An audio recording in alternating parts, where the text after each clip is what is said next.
પાટણના જાણીતા સામાજિક કાર્યકર અને એકાઉન્ટના વ્યવસાય સાથે સંકળાયેલા સત્યપ્રકાશ સ્વામી એના પુત્ર સ્વયં સ્વામીએ ભારતની પ્રતિષ્ઠિત ચાર્ટર્ડ એકાઉન્ટન્ટ એટલે કે સીએની પરીક્ષા સફળતાપૂર્વક પાસ કરી છે. માત્ર 10% જેટલું પરિણામ ધરાવતી આ અત્યંત કઠિન પરીક્ષામાં ઉત્તીર્ણ થઈને સ્વયમે સમગ્ર પાટણ પંથક અને પ્રજાપતિ સ્વામી પરિવારનું નામ રોશન કર્યું છે. સ્વયં સ્વામીની આ સફળતા પાછળ તેમની વર્ષોની મહેનત, લગન અને વિષય પ્રત્યેની પ્રતિબદ્ધતા રહેલી છે.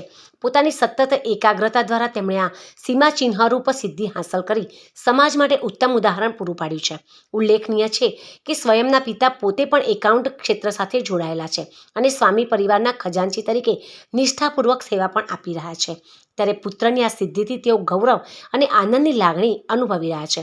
આ ગૌરવપૂર્ણ ક્ષણના સાક્ષી બનવા માટે સમાજના વિવિધ આગેવાનોએ સ્વયં સ્વામીના નિવાસસ્થાને રૂબરૂ મુલાકાત લીધી હતી, જેમાં શાંતિભાઈ સ્વામી, યશવાલભાઈ સ્વામી, કમલેશભાઈ સ્વામી તેમજ વિજય સ્વામી, રાજેશભાઈ સ્વામી, કનુભાઈ સ્વામી અને સંજય પ્રજાપતિ આ તમામ આગેવાનોએ સ્વયંને સાલ ઉડાડી સન્માનિત કર્યા હતા અને મોં મીઠું કરાવી તેમના ઉજ્જવળ ભવિષ્ય માટે હાર્દિક શુભેચ્છાઓ પણ પાઠવી હતી.